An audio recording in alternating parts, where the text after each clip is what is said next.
For a transition clip, open the Transition tab inside AI Video.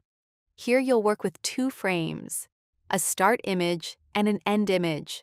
Upload both or select them from My Creations.